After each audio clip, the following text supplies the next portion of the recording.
Queridas alumnas y queridos alumnos del curso de Introducción al Derecho de la Facultad de Derecho de la Universidad de Chile, hoy nos encontramos para tratar en una segunda sesión una de las formas de pensar el derecho, que es el análisis crítico del derecho, también denominado en el idioma inglés como Critical Legal Studies. Esta forma de pensar el derecho, que ha sido muy influyente, surge aproximadamente en los años 70 en Estados Unidos y se extiende por un par de décadas en cuanto a su influencia, representando quizás el primer movimiento intelectual, académico y también político, una red académica de una orientación declarada de izquierda en las universidades norteamericanas. El análisis crítico del derecho es ciertamente una derivación de la dispersión metodológica que se inició con el realismo jurídico y en cierto modo viene a ser su sucesor, desarrollando una forma de pensar sociológica, una especie de sociología de la cultura, de la política y del derecho en una de las líneas que distingue el pensamiento realista. El análisis crítico del derecho concentra sus principales representantes en la Escuela de Derecho de la Universidad de Harvard y son particularmente el profesor Roberto Mangabeira Unger y el profesor Duncan Kennedy. Ellos en los años 70 escriben diversos artículos y obras que vamos a comentar en esta sesión y que generan una forma nueva de pensar el derecho que extiende su influencia más allá de la Universidad de Harvard, más allá de la Academia Norteamericana y que incluso podemos reconocer en nuestro país actualmente formas de pensar acerca del derecho constitucional, que están influidas por este tipo de pensamiento jurídico. El libro que todos reconocen como el momento de partida del análisis legal crítico es el texto Knowledge and Politics, que escribe en su momento Roberto Mangabeira Unger, el profesor de Harvard que tiene su origen en Brasil, pero que adquiere la cátedra de Derecho en la Universidad de Harvard, y es el libro que precisamente ustedes tienen reproducido entre sus materiales. Este libro, Knowledge and Politics, es el texto al que nos referimos y se trata en verdad de un manifiesto publicado el año 1975 con sucesivas reediciones, que en su capítulo segundo, que es precisamente el texto que ustedes tienen reproducido en sus materiales, hace una crítica a lo que se denomina el derecho liberal o la versión liberal del derecho que es la predominante en los países europeos y también en Estados Unidos a partir de la Segunda Guerra Mundial. Lo que plantea Unger es que esta forma de pensar y de construir el derecho, que podríamos llamar la democracia constitucional, de mediados del siglo XX y que persiste hasta ahora, tiene una serie de defectos entre los cuales se destaca la idea de que no hay en verdad un modelo alternativo que le haga frente y que es tal su poder e influencia que la democracia constitucional liberal no admite prácticamente en la academia legal una posición crítica que pueda revisar sus fundamentos desde el punto de vista filosófico, desde el punto de vista jurídico y también político y económico. La crítica entonces que desarrolla Unger en este libro se focaliza en la cuestión de los fundamentos de esta democracia liberal y plantea que está llena de contradicciones, porque por una parte afirma la noción que los derechos son cuestiones subjetivas, son cuestiones que dependen de las preferencias de ciertas personas, pero que adquieren en la vida social de una manera que no es explicada enteramente en términos racionales y que amerita, por cierto, la crítica, un carácter objetivo, una especie de naturalización de ciertos y determinados valores que se perciben como más importantes que otros y que desplazan a otras formas de considerar cuáles son las cuestiones valiosas en la sociedad. Esta elección de determinados valores que Unger critica se expresa además en la legislación, en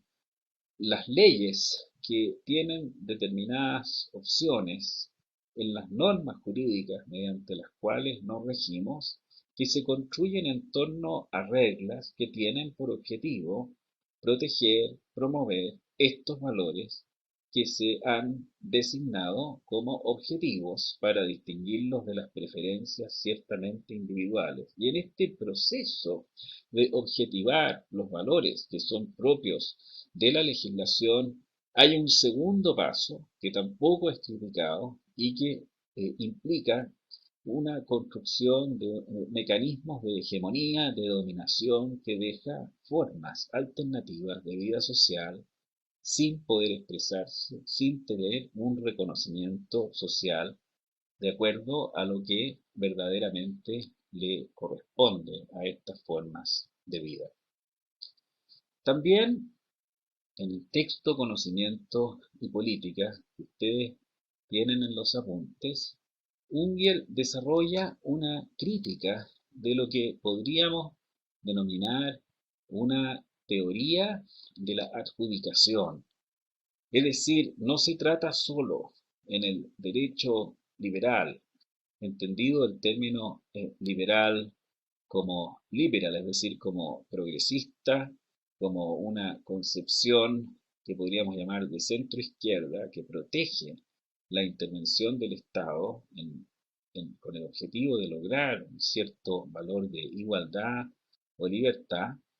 eh, sino que el, el derecho liberal no explica cómo estas reglas generales que están basadas en estos supuestos valores objetivos que antes habíamos mencionado y analizado y evaluado críticamente, cómo esas normas en verdad llegan a transformarse en decisiones específicas, decisiones justas, decisiones apropiadas que nos permiten resolver casos, cuestiones que son enteramente específicas y que atañen a individuos determinados. Esta cuestión de la adjudicación es también criticada por Unger como un ejercicio que implica una petición de principio, una forma en verdad arbitraria una forma que impone ciertos valores sobre otros y que no permite el desarrollo de la, las formas de vida, las formas de pensamiento alternativas que se consideran igualmente valiosas o tan valiosas como las formas de vida y de pensamiento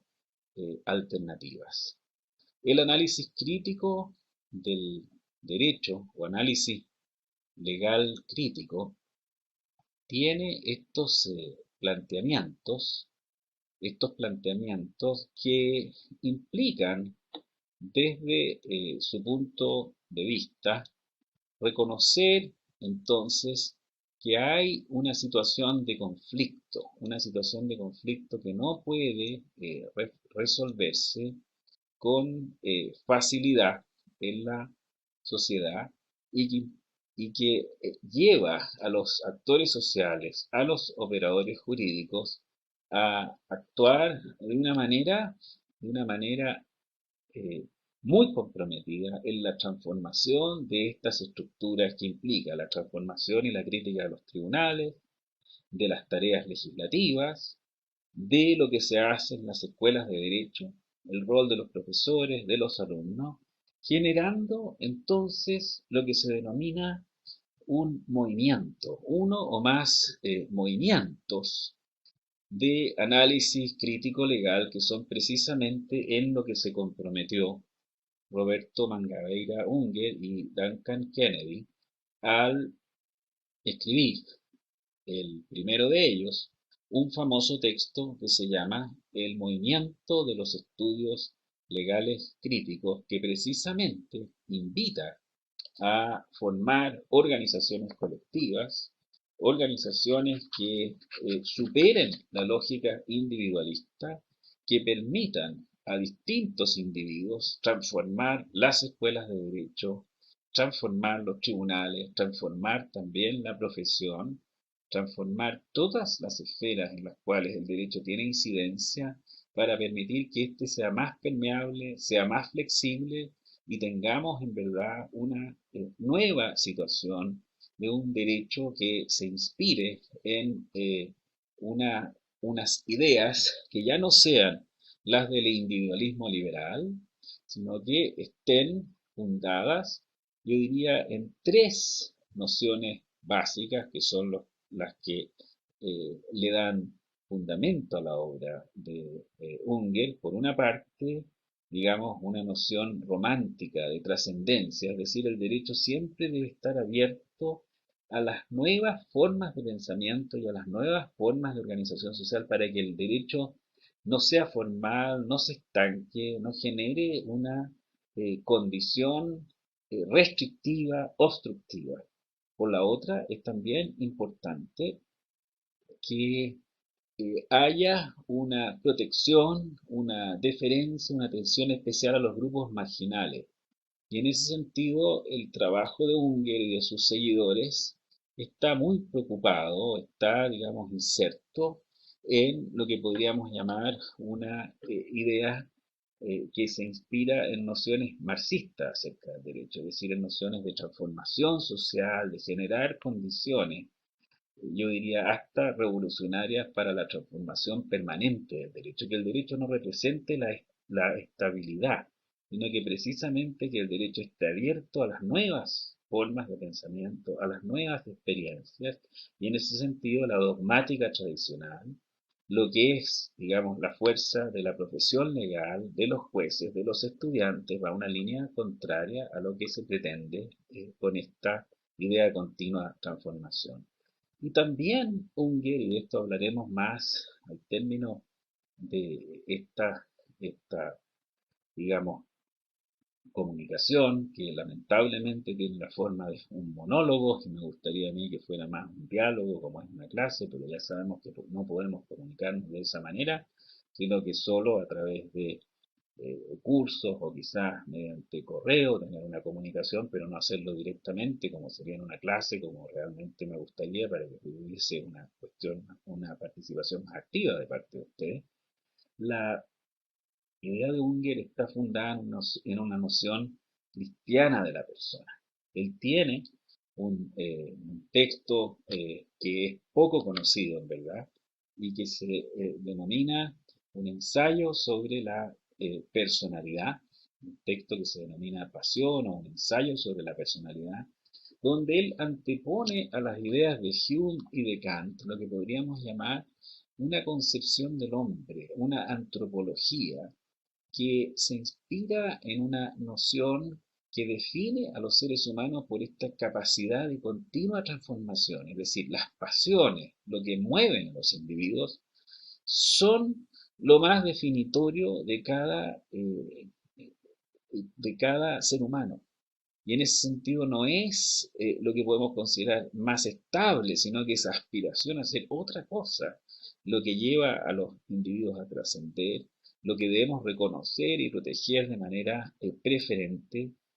con el derecho. En ese sentido, entonces, la obra de Unger escribe este tratado, que es un tratado en verdad casi de psiquiatría o de antropología, que él quiere agregar a su noción acerca del derecho para entender el sujeto jurídico no como un punto estable, sino que como un punto de inflexión, de transformación que está en continuo movimiento y que el derecho debe reconocer como tal. La obra de Unger concluye con una invitación en el año 1987, casi al final del momento de mayor influencia de su trabajo, a desarrollar ciertas tareas en términos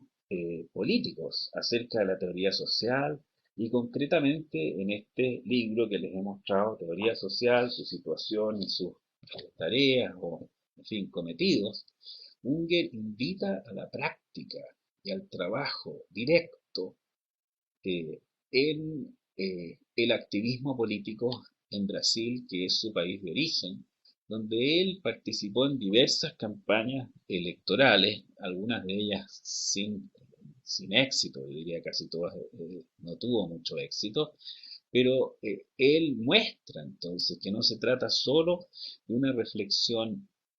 más bien académica, sino que el derecho, tal como él lo entiende, implica un grado de activismo. En ese sentido, yo diría que el pensamiento de Unger, el análisis legal crítico del principal representante de los Critical Legal Studies, tiene un componente de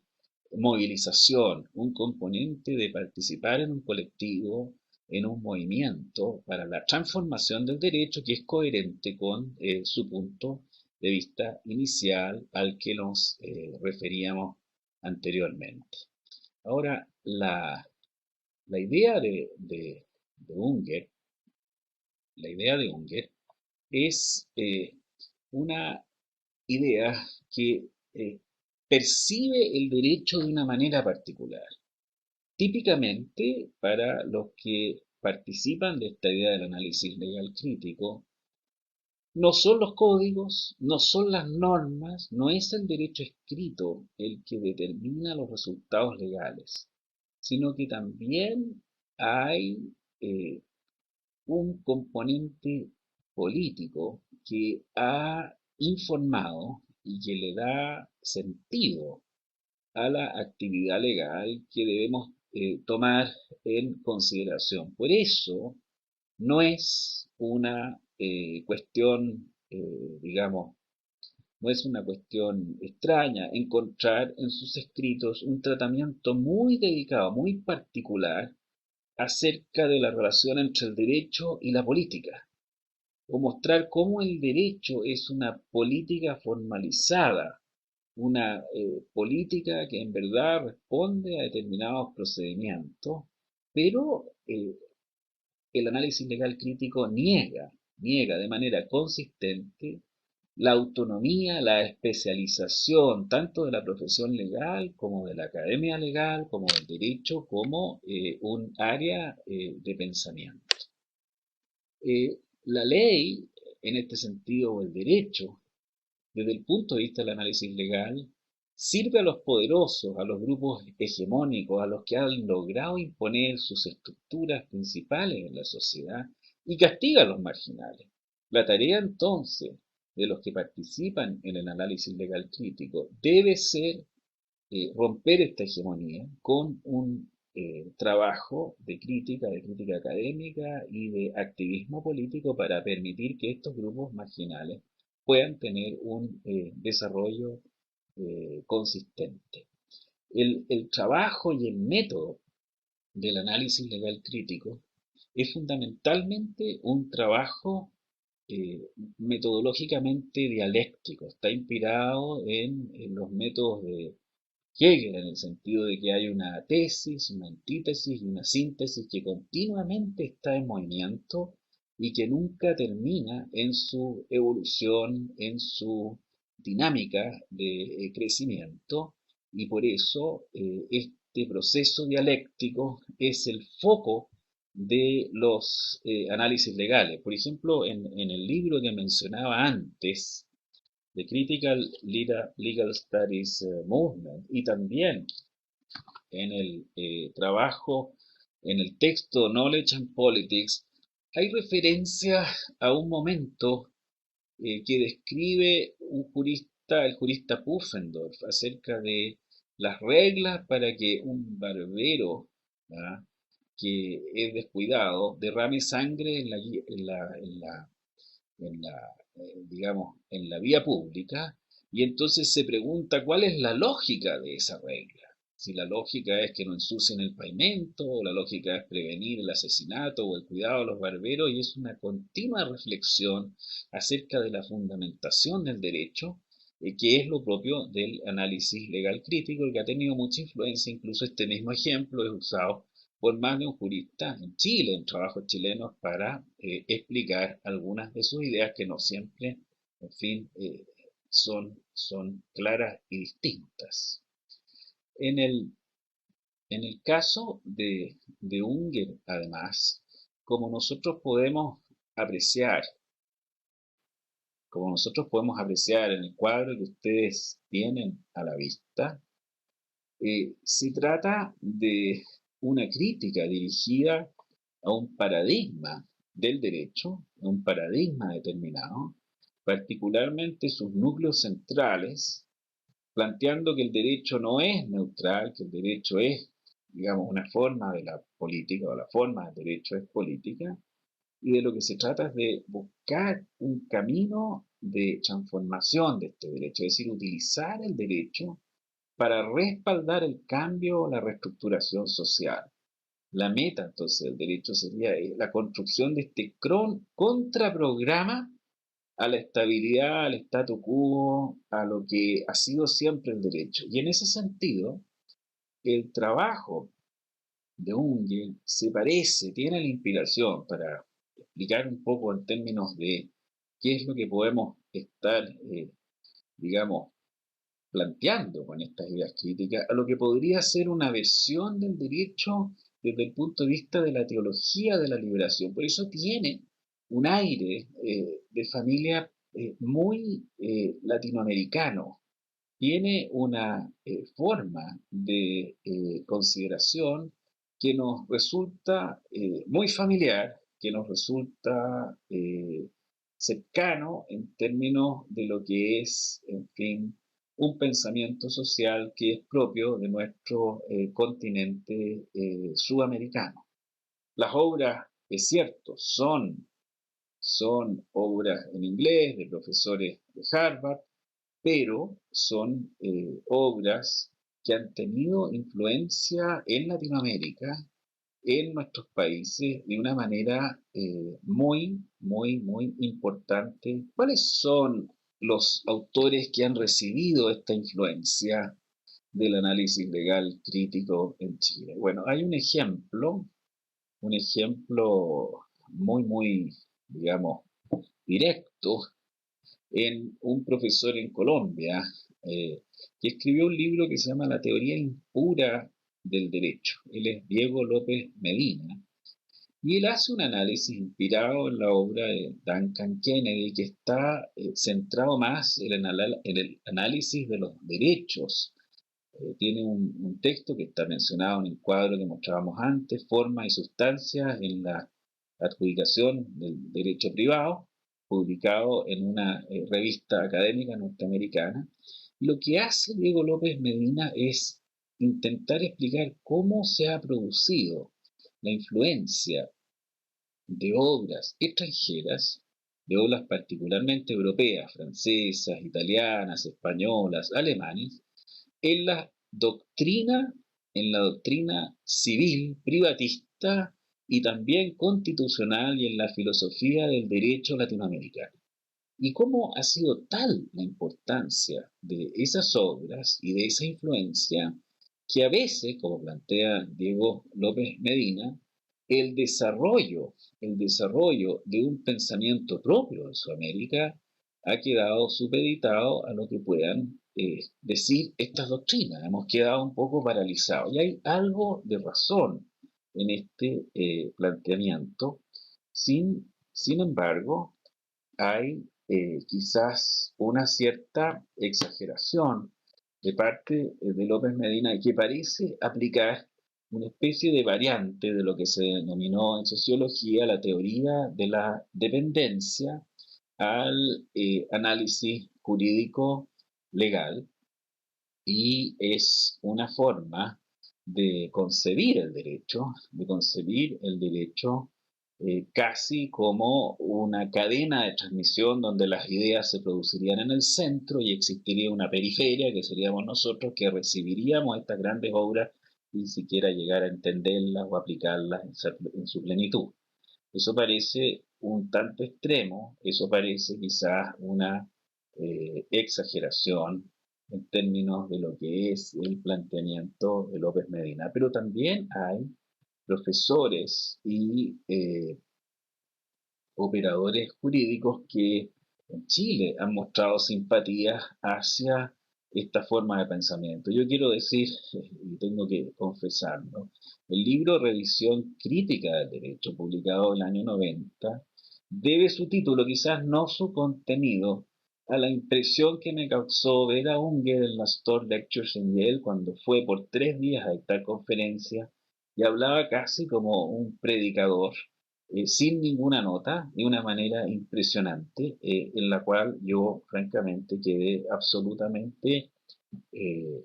digamos, embobado con su forma de análisis, aunque debo reconocer que